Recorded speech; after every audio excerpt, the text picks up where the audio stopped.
महाविकास आघाडीच्या पराभवानंतर ईव्हीएमवर संशय व्यक्त होत असून राष्ट्रवादी काँग्रेसचे नेते शरद पवार यांनी निवडणूक प्रक्रियेत बदलाची मागणी केली आहे। सोलापूर जिल्ह्यातील माळशिरस विधानसभा मतदारसंघातील मार्कडवाडी गावातील नागरिकांनी बॅलेट पेपरवर मतदान घेत जागृती केली। या निमित्ताने पवार यांनी गावाला भेट देत त्यांच्या प्रयत्नांचे कौतुक केले। लोकांच्या शंका आणि अस्वस्थता, मार्कडवाडीतील गावकऱ्यांनी ईव्हीएम ऐवजी बॅलेट पेपरवर मतदान घेण्याचा निर्णय घेतला। त्यांच्या मनातील संशयामुळे हा निर्णय घेतल्याचे पवार म्हणाले। निवडणूक झाल्यानंतर काही निकाल असे होते ज्यामुळे लोकांच्या मनात शंका निर्माण होते। निवडणूक प्रक्रियेत काही त्रुटी असल्याचे मतदारांच्या मनात जाणवते। लोकांना खात्री वाटायला हवी की त्यांचे मत खरंच योग्य उमेदवाराकडे जात आहे, असे पवार यांनी सांगितले। जागतिक निवडणूक प्रणालींचा दाखला पवार यांनी निवडणूक प्रक्रियेच्या तुलनेत जागतिक पातळीवर उल्लेख केला। अमेरिका, इंग्लंड सारख्या देशात आजही बॅलेट पेपर वापरला जातो। काही देशांनी ईव्हीएमचा वापर करून त्यातून बाहेर पडण्याचा निर्णय घेतला। मग भारतातच ईव्हीएमवर इतकं अवलंबित्व का, असा सवाल त्यांनी उपस्थित केला। निवडणूक प्रक्रियेत सुधारणा गरजेची, पवार यांनी नमूद केले की जर लोकांमध्ये नाराजी आहे तर निवडणूक प्रक्रियेत बदल आवश्यक आहे। मतदारांच्या मनातील शंका दूर करण्यासाठी आणि त्यांच्या मतांवर विश्वास निर्माण करण्यासाठी बॅलेट पेपर सारखी पारदर्शक पद्धती स्वीकारावी लागते। देशातील लोकांच्या मनात जागरूकता निर्माण करणे ही मार्कडवाडी गावातील नागरिकांची मोठी उपलब्धी आहे। शरद पवार यांच्या भूमिकेमुळे निवडणूक प्रक्रियेत बदलाची मागणी पुन्हा एकदा चर्चेचा विषय बनली आहे।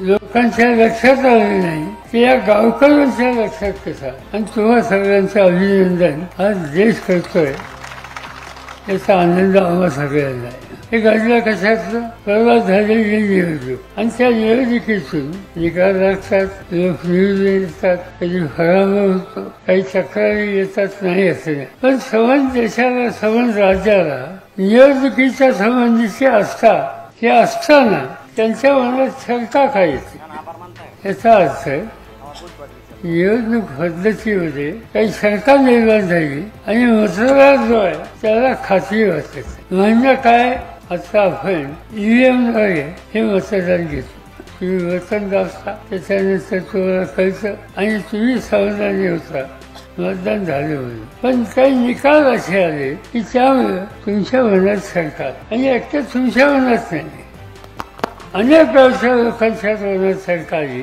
ते अस्वस्थ झाले, आणि याच्यात कुठतरी दुरुस्ती केली पाहिजे, जगात काय केलं जातं याचा विचार केला पाहिजे, ही भावना लोकांच्या मनात निर्माण व्हायला। आज जगाचा मोठा देश अमेरिका, अमेरिकामध्ये मतभेदी टाकले। जगातला लोकशाहीचा दुसरा मोठा देश इंग्लंड, तिच्या मतभेदीमध्ये टाकलेला। युरोप खंडातले सगळे देश हे आपल्यासारखे ईव्हीएमवर जात नाही।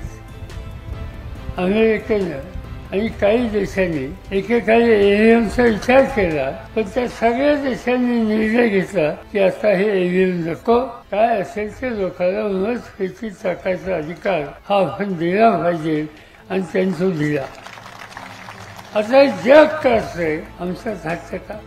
आमच्याकडे सरकार त्या संख्येच्या लोक अस्वस्थ आहेत, काही गोष्टी दिसतात। अर्थात जयंतरावांनी तुम्हाला काही आकडेवारी सांगितली आणि त्याच्यामध्ये तुमच्या लक्षात आलं की याच्यात काहीतरी गडबड आहे। आम्ही काही माहिती गोळा केली, ती माहिती काय दिसते की लोकांनी मतदान केलं, पण किती लोक निवडून आले याचे आकडे त्या मतदानासारखे नाही, आणि त्यामुळे साहजिकच लोकांच्या मनामध्ये ही मोठी शंका आली। आता ही घालवायची असेल तर काय करता येईल? एकच गोष्ट आहे की आता देशामध्ये निवडणूक पद्धती ज्या स्वीकारलेल्या आहेत त्याच्यामध्ये बदल केला पाहिजे, आणि याच्याबद्दलची जागृती तुम्ही लोकांनी केली।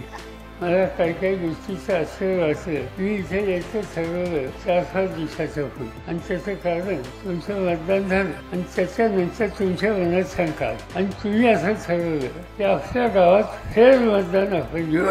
ते अधिकृत सरकारी नव्हतं, तुम्ही गावाने बसून ठरवलं की असं पुन्हा एकदा मतदान वेगळ्या पद्धतीने करा। आता हा तुमचा अधिकार असतो, पण हा निकाल तुम्ही घेतल्याच्या नंतर पोलीस खात्याने इथं बंदी का केली? कोणता कायदा असा? आज या ठिकाणी मी भाषण करतोय, तुम्ही ऐकताय, उद्या पोलीस खात्याने इथं निर्णय घेतला की मी बोलायचं नाही आणि तुम्ही ऐकायचं नाही, ते कुठला कायदा?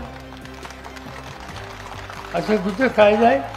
आणि असं असताना तुम्हाला इथे जमायचंच नाही, जमाव बंदी तुमच्याच गावात, तुझी गमतीची गोष्ट ते या ठिकाणी का केलं हे मला समजत. तुम्ही पुन्हा मतदान तुमच्या समाधानासाठी हा करायचा निर्णय घेतला, त्याला सरकारची बंदी कशी येऊ शकते? आणि तुम्ही हे केलं म्हणून तुमच्या खचले पाहिजे. मला काही समजत, खचला एक गुन्हा केला, चोरी केली, आणखी काय केली, त्याचा खचला बरं. पण गावाने ठरवलं एका वेगळ्या दिशेने जायचं, त्यासाठी खचलं. आणि हा खचला सेन भरला माझी गावचे सरपंच आहे, आपले आमदार जानकर आहे, या सगळ्यांना विनंती आहे, याचा रेकॉर्ड तुम्ही आम्हाला द्या. जमावबंदीचा रेकॉर्ड, इथे काय जो प्रत्यक्ष बंदी करून काय निर्णय राबवला त्याची माहिती आणि रेकॉर्ड, पोलीस खात्यातून तुमच्या केलेली खचरा केस त्याचं रेकॉर्ड, या सगळ्या गोष्टी आमच्याकडे द्या. आणि आम्ही या ठिकठिकाणी नेणार कृती. महाराष्ट्रात निवडणूक आयोग आहे, त्यांच्याकडे तुमची तक्रार देऊ, राज्याच्या मुख्यमंत्र्याकडे देऊ, देशाच्या प्रधानमंत्र्याकडे देऊ, देशाचा केंद्रीय निवडणूक आयोग आहे त्यांच्याकडे सुद्धा देऊ.